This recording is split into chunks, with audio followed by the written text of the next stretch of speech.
said there are two sets of people on earth, the oppressors and the oppressed. And in between are the cowards and the hypocrites. Which are you? No matter how tough the challenge, how high the obstacles, we always overcome. What Nigerians need now is not about the daunting. Who can come and salvage us from where we are?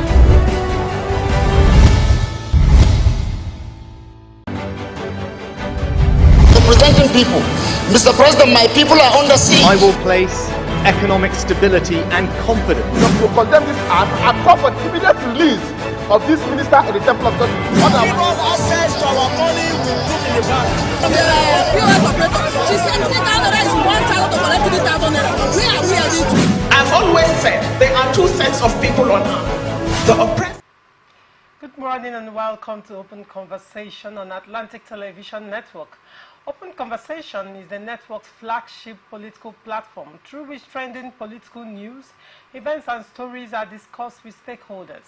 Through these conversations, ATN uses political talks about specific issues, party system and actor to explore hope and engender positive impact to the society. Today on Open Conversation, we look at Cross Rivers. Governor Otu suspends 2 clan heads for insubordination. And then on to Oyo State, PDP wins all 33 local government area chairmanship positions. And then on politics, APC stalwart says PDP leaders responsible for party woes. And on NMPP, Board of Trustee directs financial institutions to suspend transactions. On politics, Lamido Lamba's Northern Governors U.S. meeting. Do not go away. When I come back from this break, we'll delve right into the show. Representing people. Mr. President, my people are under siege. I will place economic stability and confidence. To condemn this act and call for immediate release of this minister in the Temple of Justice. Give us access to our money we put in the bank. The POS operator, she said 50,000 is 1,000 to collect 3,000 naira. Where are we heading to? I've always said there are two sets of people on earth, the oppressors and the oppressed. And in between are the cowards and the hypocrites. Which are you? No matter how tough the challenge, how high the obstacles, we always overcome. What Nigerians need now is not about the daunting. Who can come and salvage us from where we are? From the line across the ocean to the land beyond the mountains, through the Sahara, we bring on-the-spot news, live analysis, expert discussions on trending stories in politics, business, socio-economy, sports, and documentaries. So catch all the updates on the happenings around the globe. Stay focused on the fact today, only on ATN.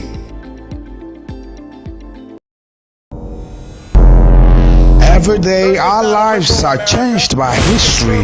We are one people, all of us. Leaders, politics. Nobody's ambition is what the blood. I have fought a very firmly. Natural occurrence, war, and the world economy. I belong to everybody, and I belong to nobody. ATN covers it all on ATN Politics today.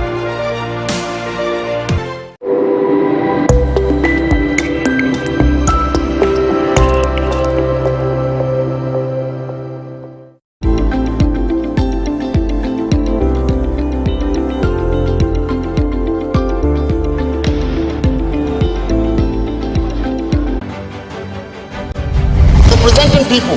Mr. President, my people are under siege. I will place economic stability and confidence. To condemn this act and call for immediate release of this minister in the Temple of Justice. Give us access to our money we put in the bank.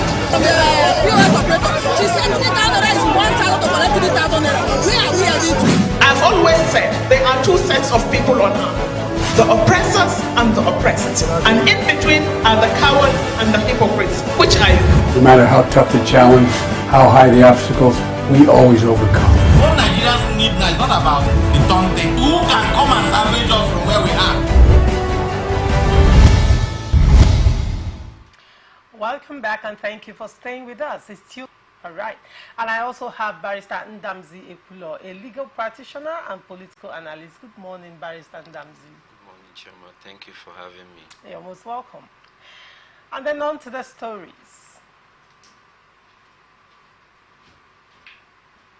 Governor Basi Otu of Cross River State has suspended 2 clan heads in Akpabuyo local government area of the state over alleged insubordination. The suspension of the royal fathers Ekpeyong Asuko, the clan head of Atimbo, and Achibong Lee Nelson, the clan head of Akansoko, takes effect immediately.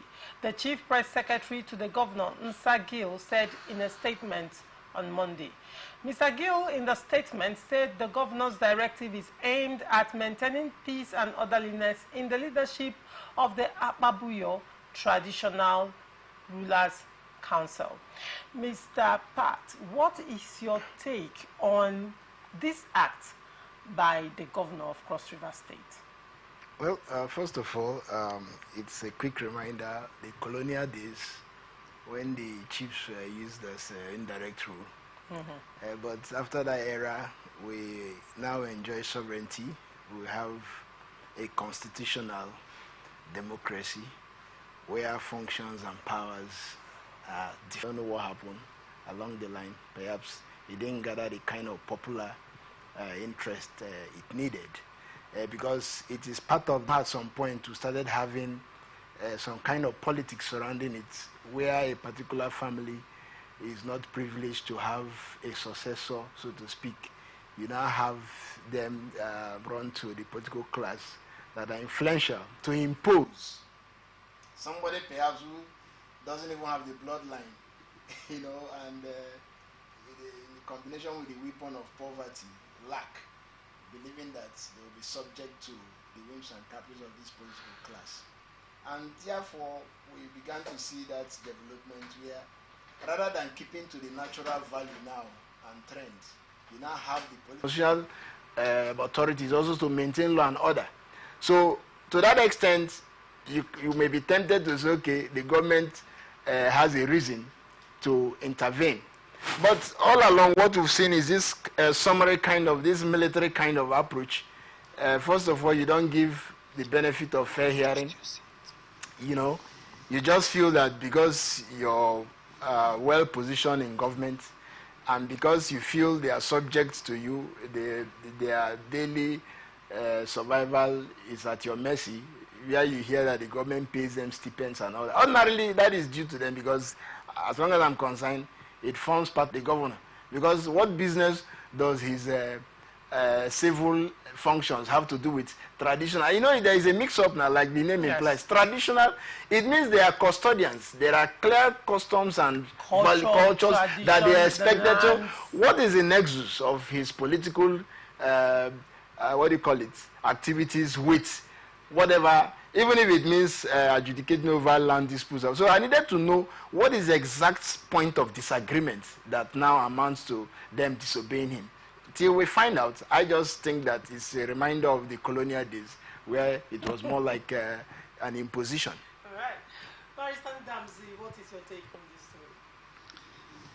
Yes, my position here should be that the governors shouldn't meddle in traditional affairs because, my big brother here posited that they should first of all exhaust the internal mechanism of settling whatever dispute that may have arisen. But in this case, the story did not go down well in explaining what actually happened. We only heard that they disobeyed the governor. He suspended them out of insubordination.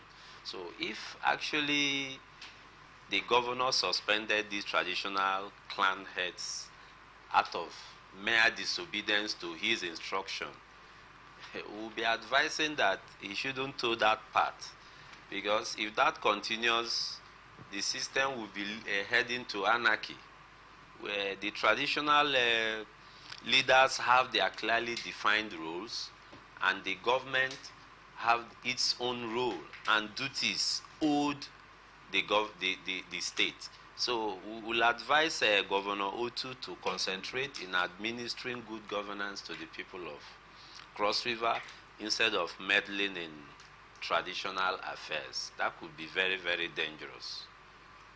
That could be very, very dangerous. Him meddling in that traditional affair, it's totally unacceptable because the local people have a way of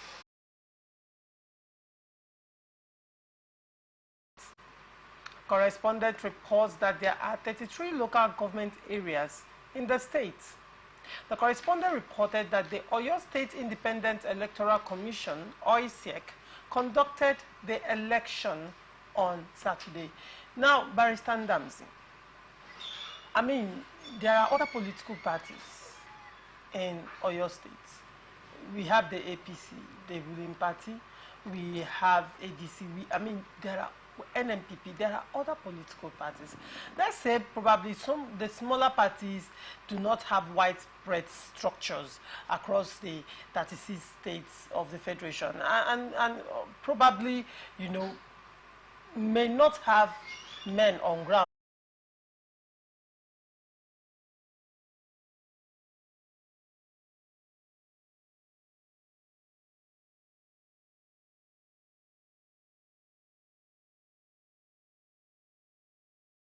System as a way and means of settling those who worked for them.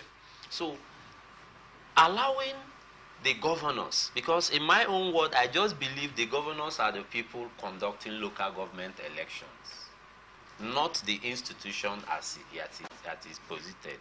So we will ask the 99 Constitution as amended. They should saddle the responsibility of conducting local government elections on INEC.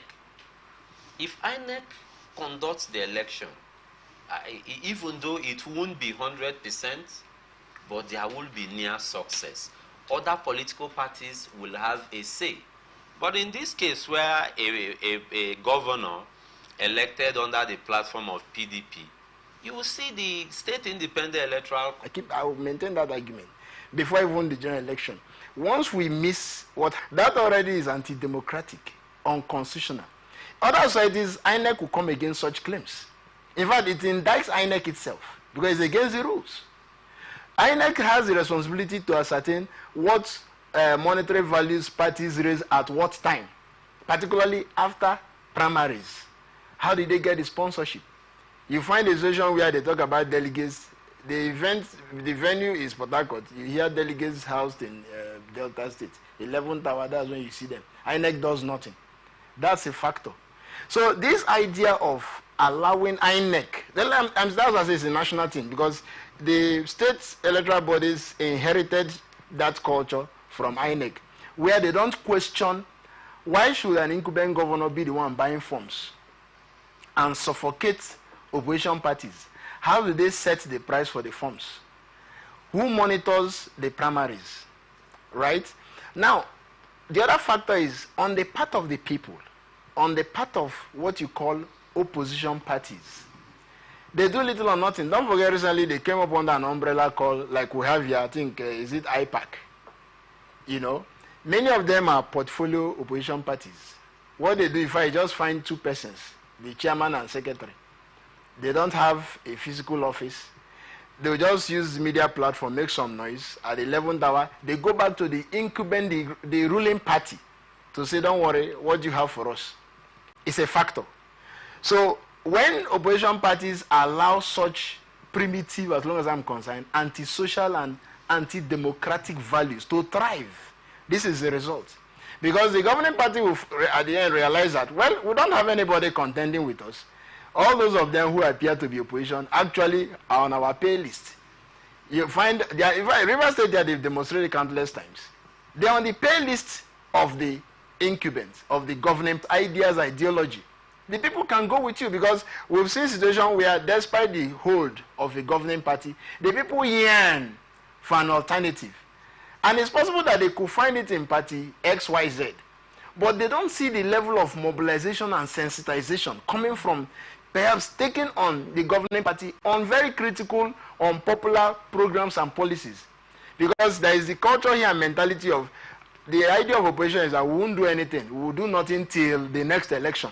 When in other civilized democracies, it's actually from the word go once the governing party is inaugurated. That's when they take on them. The manner in which your budget is passed, what policy is turned out, what are the levels of separation of powers between the executive and the legislature. Opposition parties are very vigilant. That's how the oppressed or the suffering masses begin to see that, oh, it means that if the next election comes and we vote this party, this is the kind of benefit we'll get. But you do not share any criminal life. That's also fundamental. And that's what you find at the state level too. So it's clear now that what it means is that there has been very weak or no participation, first on the part of the people, and also a well-organized, viable opposition party with defined ideology that is appealing, that is people-oriented. I believe strongly that a very reliable people-oriented ideology is strong enough to dismantle a financially incumbent governor for whatever influence he wants to have. I believe strongly. It is done elsewhere. So we are people who think that, like I've always argued, anybody who is privileged, any governor who is privileged to the public treasury is a strong man. That's another mentality I find within here. Right. Whereas the governor should be accounting to us how he goes about the public treasury.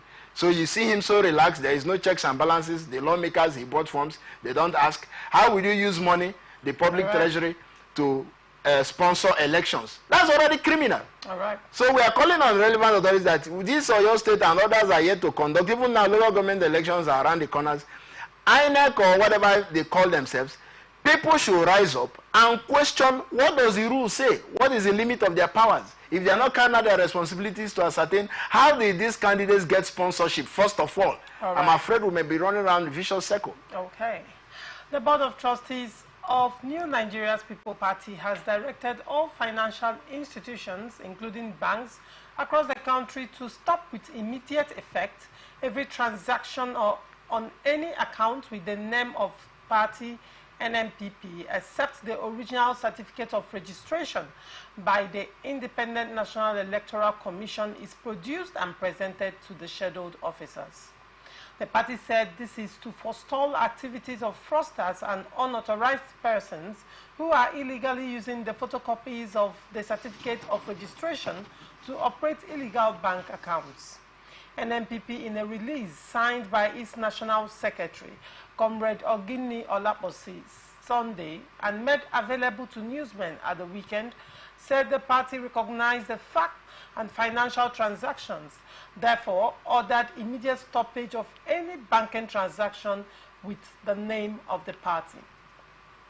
Ogini said, Board of Trustees, as part of its efforts to deal with fraudsters who have infiltrated the party, called for the cooperation of all commercial banks and financial institutions in this regard, as EFCC has been duly informed of the nefarious activities of these fraudsters pretending to be NNPP's officers. Barrister Ndamzi, what do you think of this development by NNPP? Yes, we'll first of all look at the law establishing INEC. Section 153F, okay, mandated the formation of Independent National Electoral Commission. Then if you go downwards, number 2 of that subsection gave INEC powers to register political parties. Okay, INEC haven't registered a political party and issued out certificate of registration to these parties. With that, they can go ahead in getting their bank accounts opened and all that. Then now, this comes to mind that a bank will open an account for a political party with photocopies. That shows the fraudulent collaboration of people, bigwigs in the bank, and fraudsters out there in the society. You see, I accounts and all that. So it's really questionable what banks are doing. And in this case, I would rather lend a voice to what the leadership of the party is saying. They have asked the relevant authorities to look at it. So we will also ask EFCC and other relevant CBN in this case should also be questioned, because I wonder how such bank accounts will be opened without the knowledge of CBN. So CBN should be questioned. They should tell us why things are happening like this in our country. If this continues, I wonder where we are heading to. So EFCC need to step into that matter. They should first of all find out who are the perpetrators of this crime. Are they shadow directors? No. Their details will be there in the bank. We need to know who are those that have collaborated with people, insiders in the bank, to open these fraudulent accounts. All right. Mr. Pat Obiena, what is your take on this? Is this also a pointer of a brewing internal crisis in NNPP? Certainly so. You think it's a pointer? Yeah, already that's the genesis. Don't forget, in recent past, Kwakwanzo have had serious issues with the rest of the leadership. The board of trustees and the founder. Yes, recently came out to active mentality of tying everything around one man. In this case, particularly the person who is privileged to the treasury. You know, in Kwakwanzo's case, he has had his shots, being a governor, being a minister, so he had been privileged to some resources. So hence, everything was tied around him. Actually, in NNPP, there is a faction. No doubt. The Kwankwasians. Do not forget that recently, Governor Yusuf of Kano State was suspended for attending national convention held by the Kwankwasians of the NNPP. And after a while, the NNPP schools now came out again to say they did not suspend him. So now the question is, who suspended him? That was the beginning of, before Ganduje's issue now started. And then after that incident, the founder of NNPP now came out to allege or accuse Kwankwaso of hijacking NNPP. That's right. Right. So now, after all this has happened, suddenly NNPP is releasing a statement making strong allegations of fraudulent activities using their banks, and there are imposters.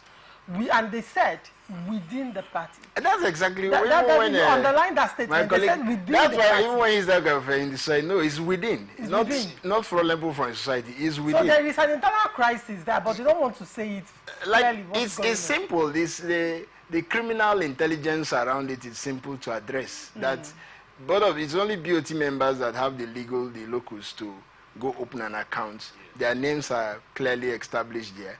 So the complaining faction, which perhaps consider themselves as the legitimate one, should appraise them. But if the bank fails to provide satisfactory explanations, they have option to involve relevant agencies, and that must be done as quick as possible, because if they just leave it at the media level now, they could hurriedly go and do some cover-up issues, you know.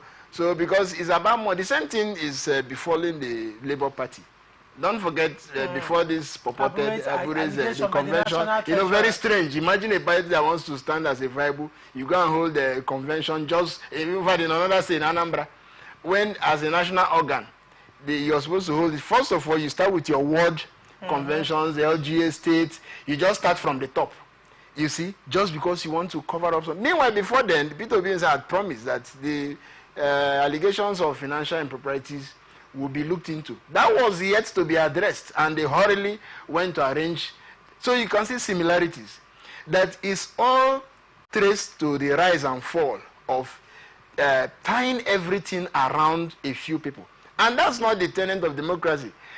Actually, dividend of democracy thrives against the domination of power in the hands of few elites, which is what we've been carrying on since 1999.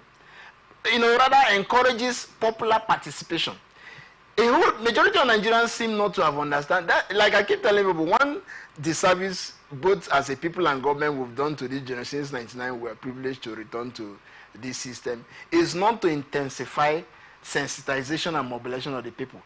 Do you know majority still think that we're under a military junta, where decisions flow from the top to bottom, and it is one man that speaks? If you look closely, that is the same approach from the political class. If you look closely, that's like Rivers is a classical case. You find that once the governor says everything is the governor. And for me, that is not democratic.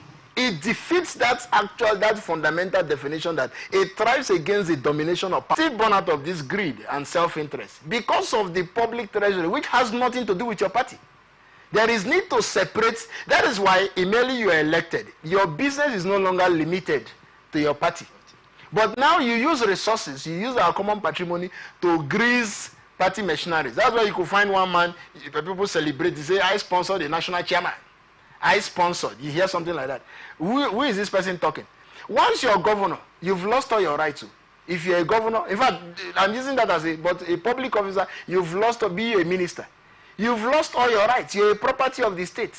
So whatever you do or you don't do, you are accountable. You don't carry on as if it's your private, your family business. So as a people, we are yet to come to terms. That is why you see them leave office and nobody accounts for how you go about the treasury. That is why these things are happening. The mentality is that it is just for few of us. So once there is a disagreement, everybody rush to go and see what is left in the coffers. Because from the beginning, it is not with the idea that is for the next generation. Okay. So that is, I think, the danger we really have to address before it consumes and probably will end up not even having a democratic Nigeria. I think this is not the end of NNPP story. I think with time, more issues will come up on what is going on internally. This is just a pointer for deeper tissues. I think the waters are deep, and with time, we'll keep you abreast. That also stressed, now we hear thought force, there is a resurrection again, or a resurrection of thought force mentality. These things, I will sometimes we'll have discussions elsewhere. I say it's not a question of whether it is big week X, Y, Z that is coming. They, after all, these characters are coming from where these things have happened. So if you say, let us form another this thing, how prepared are you? What are you prepared to do differently? So it's a lesson for those of us. There are pillars in the political space of a major coming up. That's the point. But the question is not, we shouldn't be excited. Because of certain defections and certain consultations. Yes, so for me, I'm not excited. I'm not in a hurry. Okay. Let's not be carried away. The point is that the quality of the characters that are coming together. Still the same people, yes, because clearly they are coming from this unpopular and anti-democratic conditions. Right. So how prepared are they to say, if we form this new formation, we are going to allow for popular participation? And first idea they are coming up with. All right. Former governor of Jigawa State and one of the pillars of the People's Democratic Party, Sule Lamido, has said the northern governor's visits to the United States of America reported that the northern governors traveled to the United States to attend a peace summit organized by the United States Institute of Peace. Now, Barrister Ndamzi, one of the points that was raised by was the issue of being in the issue of security, being in the exclusive lists, the exclusive legislative lists. And as a result, the northern governors, it was wrong of them to, this is Lamido's statement, it was wrong of them to leave the shores of Nigeria to discuss sensitive matters of national and state security, right, outside the shores of Nigeria. And he was of the opinion that if they had traveled to discuss on, to expand businesses on development, education, name it, it would have been fine. But anything that falls in the exclusive legislative list is out of question, cannot be taken outside the shores of Nigeria to, have open participation on. What is your take on this, Barrister Ndamzi? Thank you very much, Chairman. Firstly, I would say that I support the opinion of Sule Lamido. I support the opinion in the sense that security is basically on the exclusive legislative list. If you look at Section 11 of the Constitution, That's Schedule 1 to Part 2 of the Constitution, Section 11 particularly force powers to maintain law and order in our society. Okay? And in so doing, they must do so in recognizing our human rights. They wouldn't do that to violating our rights. Now, let us marry it together for record purposes. Security. We know what has been happening in the Northeast. The situation out there have been so terrible, and I would believe that the governors at this point would not only be looking at what is their roles and responsibility as regards security.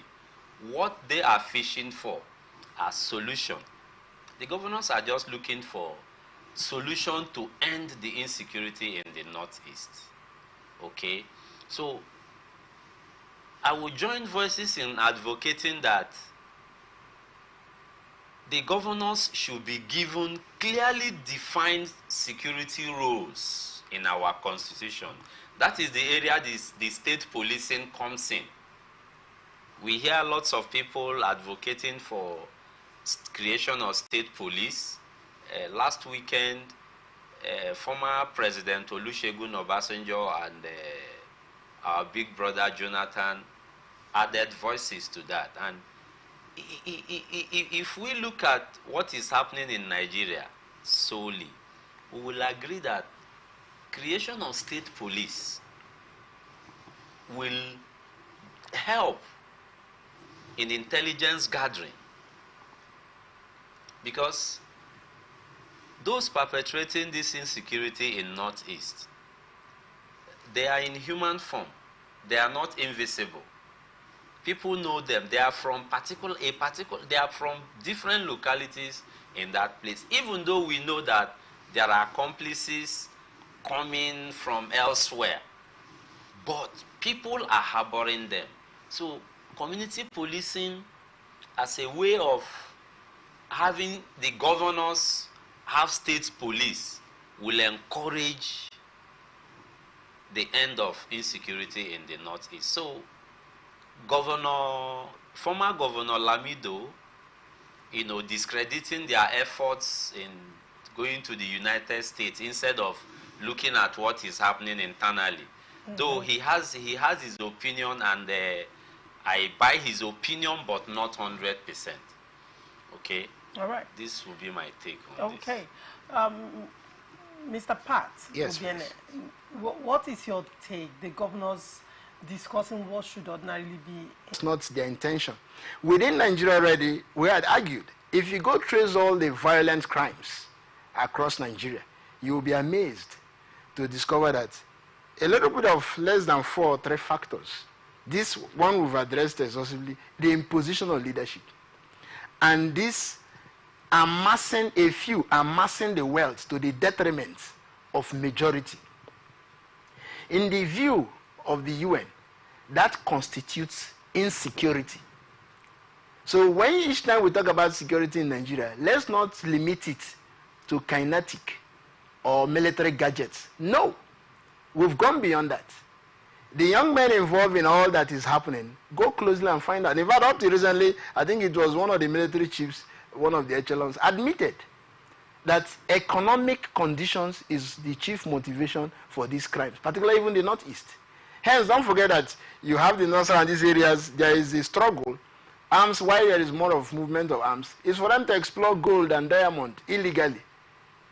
And you have a fear of even the governor's associates sponsoring them behind the scene just to make for themselves, to the detriment of majority. Neither do they even make remittance to the Federal Inland Revenue Service. Then the Ekiti Governor Fayemi, as Minister of Steel then, made discoveries. He carried out an unplanned visit to Niger State and discovered more than 4 nationals exploring gold there without any remittance.